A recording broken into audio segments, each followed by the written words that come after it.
In our previous video, we went and did engraving on our granite, which was this color, a table number. And then from there we decided why not do a UV flatbed print, which we did over here. And that came out pretty cool.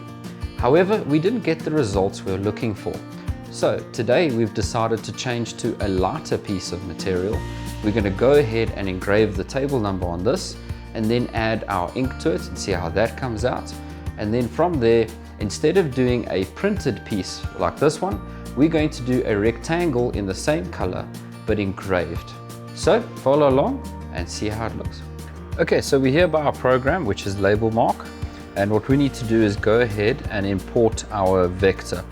And in this instance, we're going to be using a DXF. So just double click there, wait for it to import.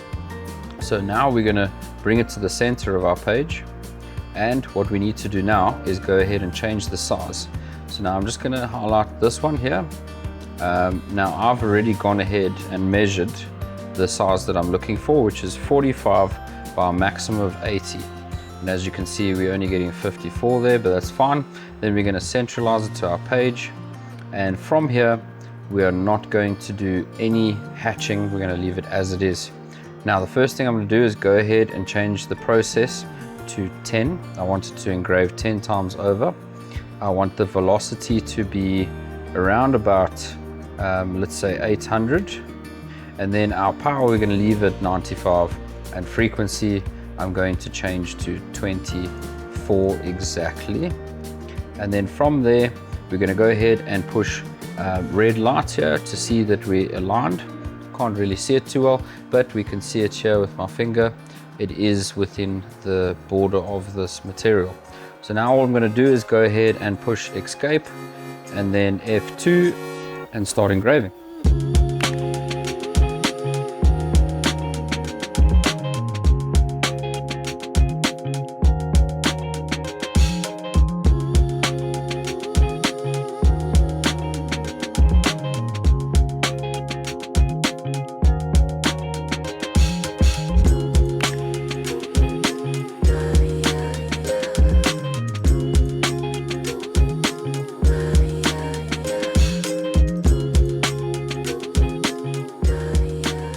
Alright, so our engraving here is finished. I must say I'm actually really happy with it. It came out really nice. There's two things I'd like to discuss while looking at this. Number one, I'm not going to put any ink into the engraving. The resin that's within this material has engraved to a point where it's become darkened enough that I am happy with the outcome. The second thing is, I'm going to say that the desired effect that I wanted here was pretty much like a line art sketch drawing. Instead of doing a monotone bitmapping engraving, which is not going to give you the desired effect that I was looking for. Now that this is finished, we're going to be moving on to our table number. Okay, so we're back at our program again, and this one's going to be a lot easier than the previous one. We're going to use our text tool that's over here, and we're going to go ahead and then click on the middle of the screen. From there, we need to go and adjust our size. But in order to do that, we need to make sure that we change it to say number 1. So I'm going to change it to say number 1. We're going to say apply. Now, it just so happens I actually want this font. You have a whole bunch of other fonts you can choose from that are on this program. However, this is the font that I've decided to go for. The next thing we need to do is go ahead to hatch, and we're going to use our standardized hatch. You've got many options to choose from. However, I'm going with this one. This is my favorite one to use. Then we say OK. From there, I need to make sure that we adjust the size. So I'm going to select the one again. We're going to move it to the center of our page. And from here, we now need to adjust the size. So I'm going to go ahead and make the width of this 60.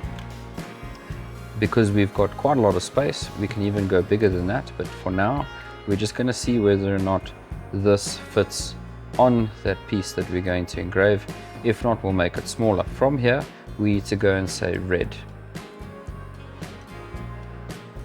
Okay, so all we need to do is just move our piece of material here, and if you can't see that very subtle line that's on it, I can see it from where I am, and as you can see along my finger, it is within the border and where we're wanting to do it, and the size is perfect. So what we can do now is just go ahead and push escape on our keyboard, and we're going to use the same settings as our previous one, and we're going to go ahead and push F2.